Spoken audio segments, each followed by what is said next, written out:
This is the Debunking Economics Podcast with Steve Keen and Phil Dobbie. The Archives. Episode 238. Can we Wörgl our way out of this? One big problem as we hopefully eventually emerge out of the COVID crisis is even if we have money, we're going to be reluctant to spend it. So how can the government step up spending? The answer perhaps lies in Austria in the 1930s. Can we Wörgl our way out of this one? That's today on the Debunking Economics Podcast with Professor Steve Keen. I'm Phil Dobbie. Welcome along.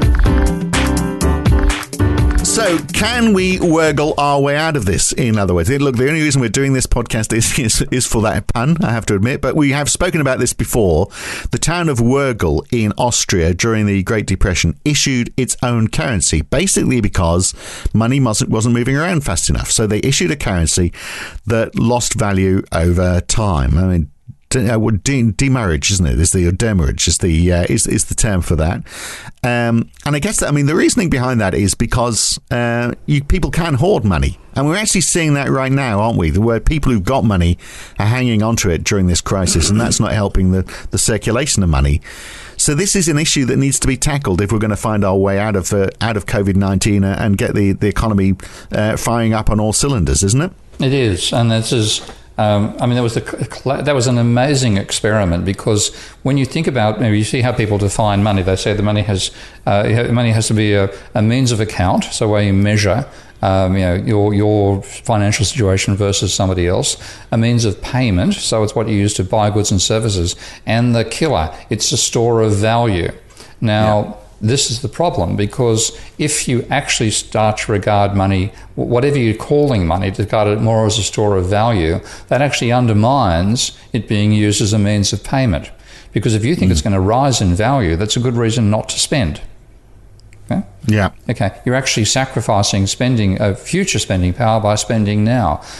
So if you obsess about the store of value side of whatever you use as your currency, you're in trouble, because ultimately you are going to be rewarding people for not spending, and then you have lots of money but turning over very, very slowly, so the result can be a stagnant economy. And that wasn't the cause of the Great Depression, but it was one of the consequences of it. You didn't want to spend. And then what the Wörgl currency was, well, here's a currency, if you don't spend it, it disappears. And rather than getting the runaway inflation effect of the Weimar Republic, the Wörgl Republic was one where people, the demurrage system and the need to spend it or you'll lose it meant that people were spending the currency. It turned over at a huge rate, and it drove unemployment from the order of 30% of the population down to zero. Yeah, and the argument being, I think, that from the economist who pushed ahead with that idea in the first place, which got the attention of the Mayor of Wörgl, was that if you have money, it holds value. If you sell vegetables, they rot if you don't sell them. So really, money should behave like produce does. And that's people make the same case about energy, that it should be related to energy use and so on. The idea that money is actually something which should decay over time is an important insight that came out of Silvio Gesell.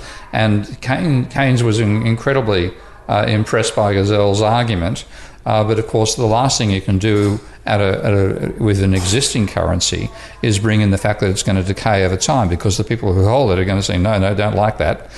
So it doesn't happen. But when you invent a new currency, that can be one of the rules, that if you don't spend it in a certain time, you've got to affix a stamp to it.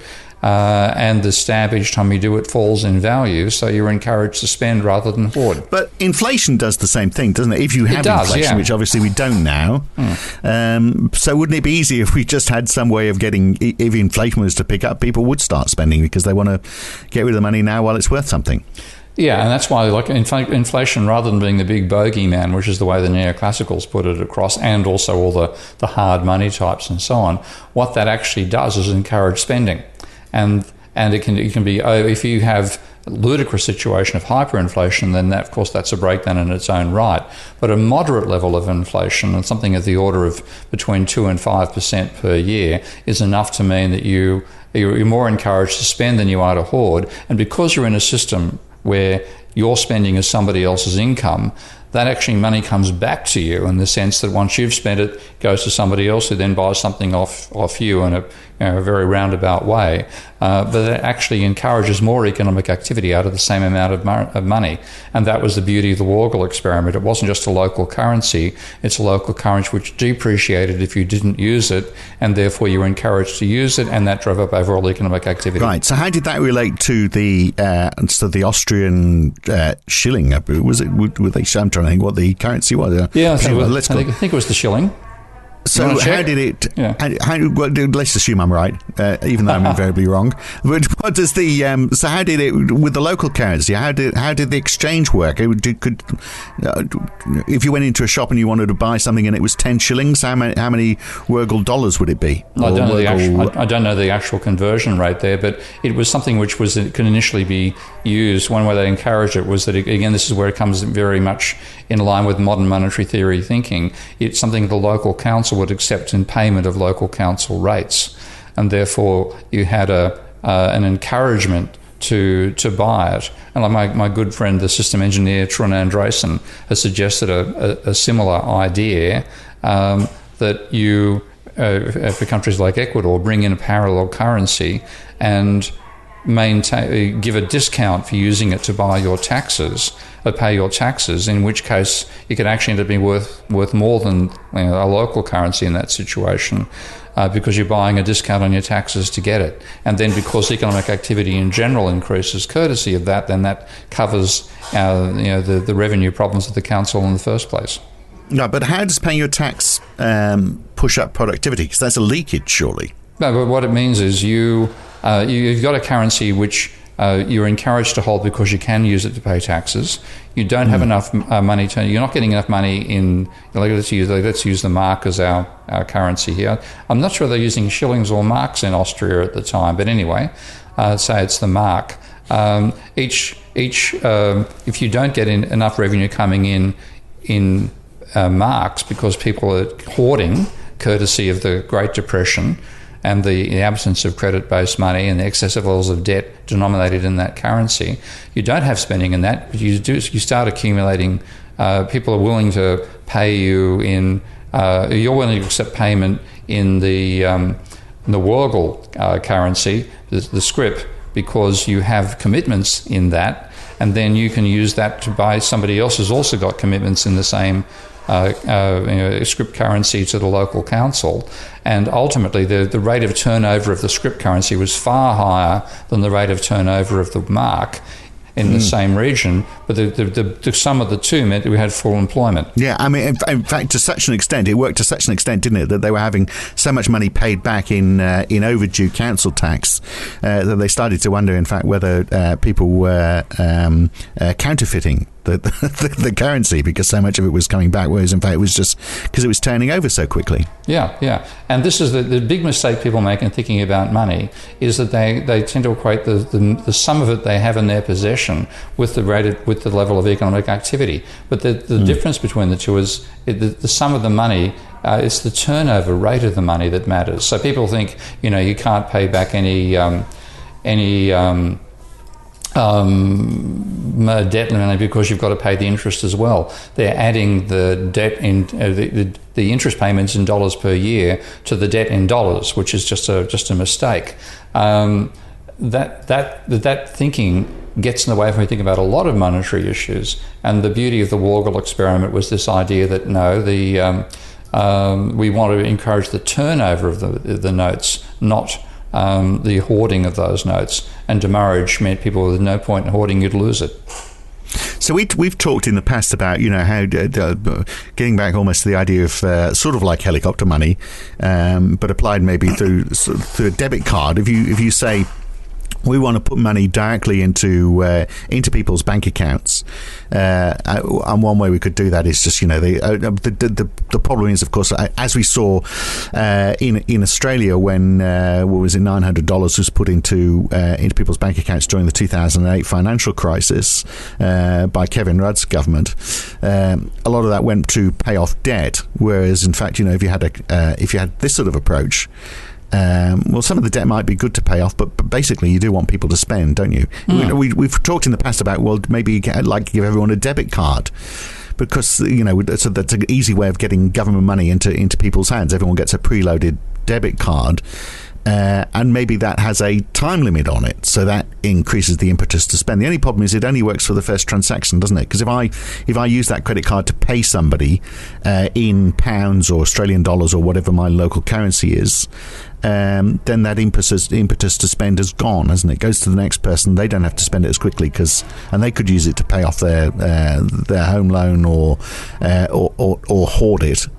You almost need this other currency to keep that impetus going. Yeah, if you have a debt overhang, a private debt overhang in the other currency, then people are never going to want to spend it. Their focus is always going to be in handing it over to the bank. And the point that Irving Fisher made, that typical Ben Bernanke didn't understand, is that what Fisher called a man-to-man debt, if I can use the term lingo of the generation back in the 1930s, repaying that was very different to paying a debt to the bank. If you pay a debt to another person, you transfer spending power from yourself to that other person. I have literally personal experience of that in recent days. I don't want to repeat it. But yeah, if you lend somebody money, that means you haven't got it to spend. But if you pay them back, they've got it to spend, and they spend in your place.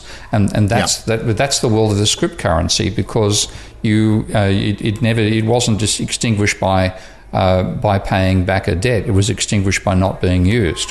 Whereas the monetary currency, the mark, the shilling, as it was in Austria's case, the shilling, debts in shilling, if you pay them off, that amount of shilling is destroyed by the act of repaying the debt. Your bank deposit goes down, which is money. The money supply falls, the debt goes down as well. And this is what Fisher identified as one of the major issues that caused the Great Depression.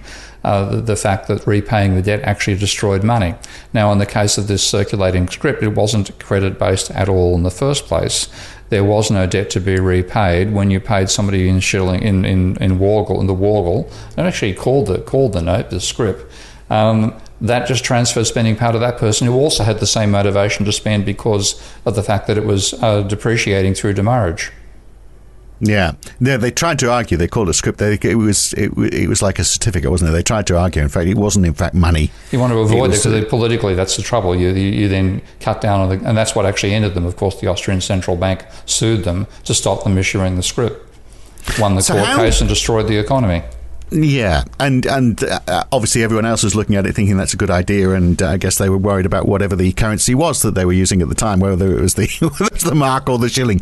Did you look that up? Do we know what the answer to that? It's shilling. It was, yep. I was right. Yeah, you got it right. Yeah, mate. God, score one. Happens occasionally. Stay tuned for the next time in a few months. But I mean, how could we do this then? I mean, it's an interesting academic exercise.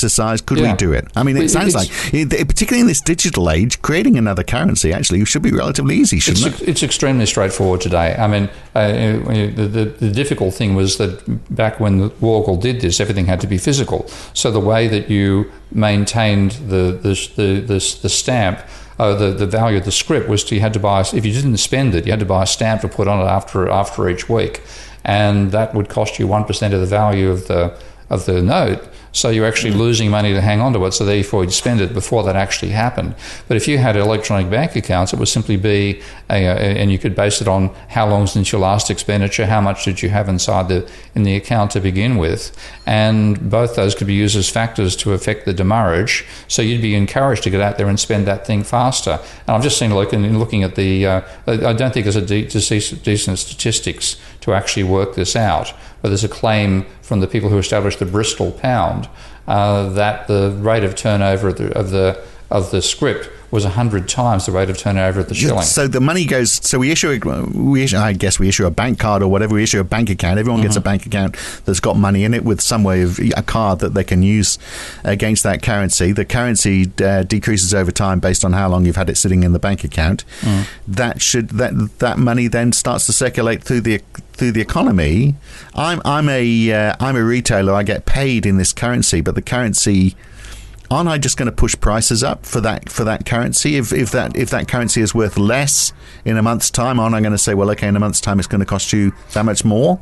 Well, what you get is you're putting this in the midst of the Great Depression, and the last thing people did was put up their prices in the Great Depression. So, the circumstances were part of why you didn't get, people responding to the demurrage by increasing their prices.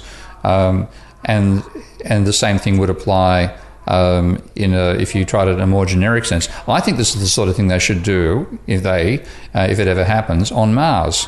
Because at some stage you're going to need a currency there. You don't want to reproduce the hassles of a capitalist system. You want the innovative side, not the financial side of capitalism.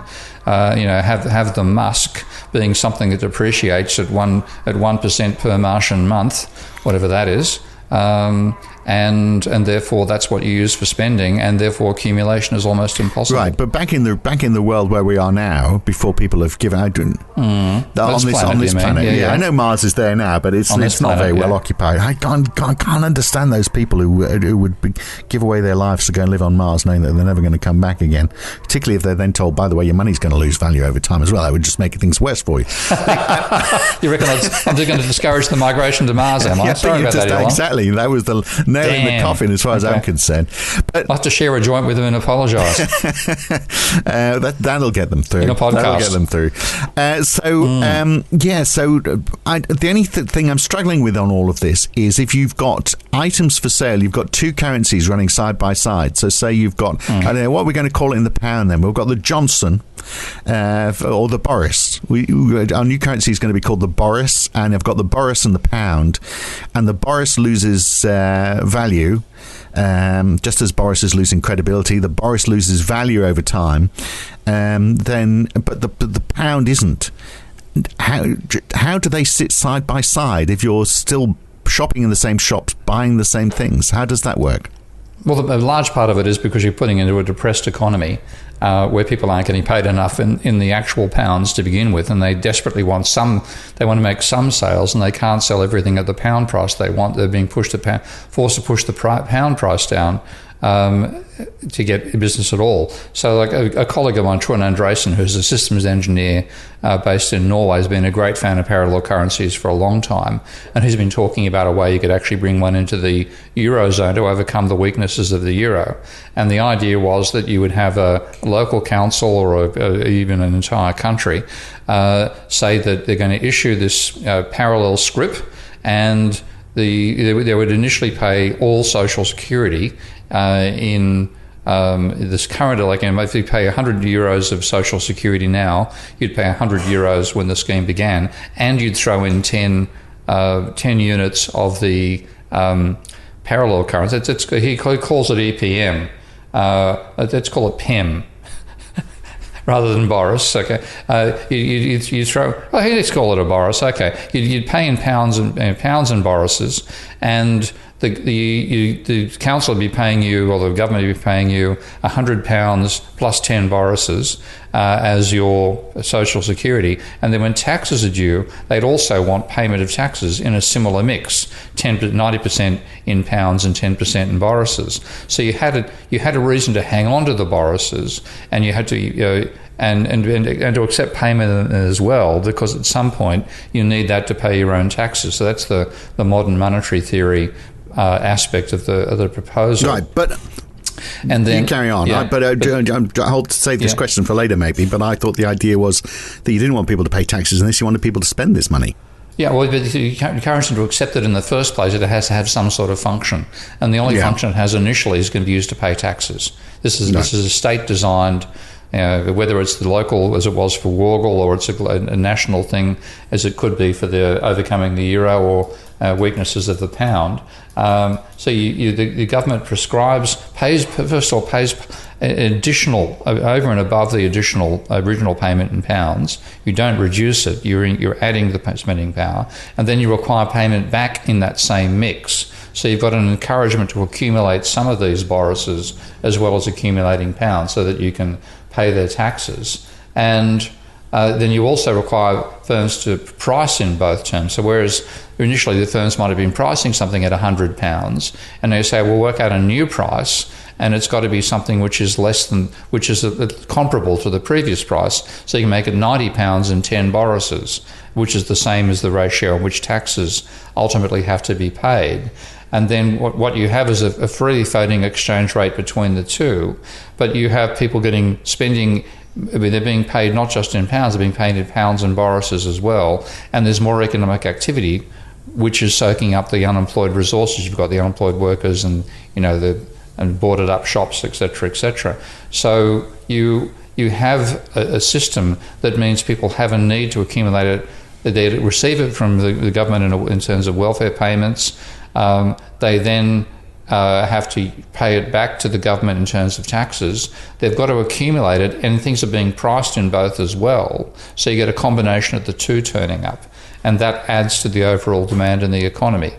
And so you get you boost up the level of demand, so you get more. You don't have as many unemployed workers, as many shuttered shops, and then you probably have. The government guarantees, and this is an important part of the stability of the system, the government guarantees it will always maintain a one-for-one parity between the borises and the pound. So for the government's point of view, one boris is worth £1. Now in the actual marketplace, it might be that one boris is worth 90p, in terms of how people value it, but it's still got a value. It won't fall too far below that parity level. Right. And that's the basic idea, something of that nature to make. I mean, you get it provided by the state, you've got to use it to pay the state, and then it's an advantage to you. You accept payment of this from other people, and borises as well as pounds, you get more business. Right. So if I do you keep on paying the same amount of borises in tax then, or does that tax increase because the boris is worth less? No, the tax remains the same, and this is the encouragement. Right. It's worth your while. Because if you get to the point where one boris is equal to £1 for the government in terms of paying taxes, and yet you can get that boris for 90p by a commercial transaction, then that's going to encourage a certain level of demand for borises. Okay. But if you didn't have that parity, that linking of the two by the state and what it's willing to accept, then yes, you could have the boris falling to zero in value. Right. So the boris, which is not a bad idea in terms of boris, but borises is a different story. So the boris, in effect, should be dragging down the value of the pound with it in that case over time. So that impetus to spend, and it would be inflationary as well, wouldn't it? Which we said is perhaps a good thing. Well, that's the bit you want this, yeah. And you've got a depressed economy. You're trying to cause economic activity to occur, that's like I want to see parallel currencies for other reasons, because I think we have to use the currency system to some extent to control our carbon overload. But this system is to take a depressed economy and get it back to full employment using a currency which is. The encouragement to circulation is there because, and this is when they're mixing the two, this is the EPM idea, which doesn't have any demurrage built into it, but the other encouragement for using that money would be that if you don't use it, it becomes less valuable. So that's even more encouragement to spend in borises, and you get more economic activity out of borises than you get out of the pound. So what is interesting is, there's two types of people who aren't spending or who aren't spending in the general economy, and those people who are just hanging on to it because they're worried about their future, so they're keeping it in their bank accounts. And then there's the investors, the people who are buying, inflating the share market and buying government bonds. And here's the curious thing, because those people buying bonds are losing value too, because bonds are being issued with government bonds with such low interest rates. Many of them, for a third of them anyway, at least, with 30-year maturities over that time, allowing for inflation, even a very low inflation, plus those, because you pay bonds are basically paid back at the price you paid for them. Some are index linked, but most aren't. And then you've got the low interest rates. The money that you get at the end is considerably less than the money that you forked out for the things in the first place. So I'm just wondering if that, is bond issuance going down that road? Is that sustainable through all of this? I know it's sort of a slightly different question, but it's not, people with money are not making a lot of money right now. Well, this is where the stuff we talked about beforehand about how do you pay with pay for bonds is important, because then you've got to think this is money circulating on the asset side of the banking ledger, and you're creating the money by running a deficit. So you've given the cash for people to buy bonds. It's just whether it's worth them buying bonds versus holding them in reserves in the first place. That's the only question mark there. That's not really an issue here. Okay, so we do this for a year. We do our Boris for a year, and we see that push. I mean, it's not going to work right now, is it? You can only do it surely once you've got, because the problem we've got right now, particularly in the UK and the United States, is it's hard to produce. Not only is this shortage on the demand side, there's obviously a shortage on the supply side because people can't get to work. If you were to try and push for people to buy more when there's a limited supply, you really are going to push up prices.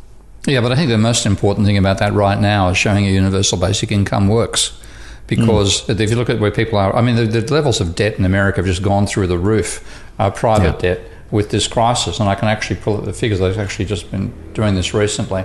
There's been a huge increase in government debt, and that's what people are freaking out about. But if you look at the level of private debt, it has risen in terms of percentage of GDP from when this crisis began in America from 150% of GDP at the end of 2020. It is gone up to 161% in the middle of 2019, you mean? End of 20, beginning of 2020 to halfway through 2020, it's increased by 6% by 11% of GDP. It's huge. Nothing like it's ever occurred before. That includes the Second World War. So you've got this enormous increase in private debt coming out of the crisis because people have, it's both corporations and households that are doing it. They're having to dip into their credit cards to pay their rent. Yeah. Okay, and that's a negative. That's a negative sign of positive credit because it's not adding to spending power at all. It's servicing your debts to the banking sector largely. So you're becoming more indebted with no stimulus to demand to help it out. So that's the situation we're in right now. And then in that situation, a universal basic income means you can pay your financial commitments and you can also buy those, the handful of goods and services you're buying during the lockdown. Right. So this isn't necessarily just a short-term thing then. The idea that we have another currency, which is in effect our distribution mechanism for universal basic income, in perpetuity. It could be. And what is beautiful about a UBI, when you use a digital system to do it, is that it can be repurposed when that's no longer necessary. And I'm going to put my cards on the table. I want to repurpose this to control carbon consumption when that becomes the major issue. But at the moment, you could use it to produce, if you're doing the UK, you'd be getting pounds in that account. You could pay your rent with pounds. You could pay your mortgage with pounds. You could pay your credit card payments, you could buy the goods and services with pounds, no problem at all. But if we get COVID behind us, then when we get carbon in front of us, we could use exactly the same technology as a form of universal carbon credit rather than use a universal basic income. Right, but I could see there could be a danger with this, though, that the government starts to take more control over how you spend your money. So we're saying we're giving you this money, you can only spend, just as people have argued, well, people on welfare shouldn't be able to buy alcohol or cigarettes, for example. Do we start to say, well, okay, here's a universal basic income, but you can only buy these things with it? And that's the sort of, the Australian government uses it that way with Aboriginal communities, a form of social control rather than a form of spending. And that's the sort of insanity you can get out of a government, which looks down upon the poor, which is what most governments do. So that's the problem about the usage. But we have to have something. Because I think what we're going to find is we're doing all this stuff in the belief that the credit system is going to continue working really well forever. And it's worked really badly forever. And when we start getting climate change on a grand scale, most organisations are not going to be able to pay their financial commitments at all. And we're going to need another form of non-credit-based money. Right. Well, look, it's a brilliant idea. I'm going to end on the note that you usually end on by saying this, what a brilliant idea this is. There's absolutely no chance in hell that this will ever be taken up. There you go. Okay. I've ended on a negative note, rather just to save you the time of doing it. Okay. I'll catch you again next time, Steve. Thank you. Okay, mate. Bye-bye. It's worthy of some discussion, isn't it? Instead, all we hear in the mainstream media is discussion about how are we going to pay back this massive debt that the government's got. Thank God we're here. That's it for this week. I'm Phil Dobbie, back again with Steve Keen with another edition of the Debunking Economics podcast next week. See you then. If you've enjoyed this podcast, then please share it with your friends, like it on YouTube, and subscribe to this channel.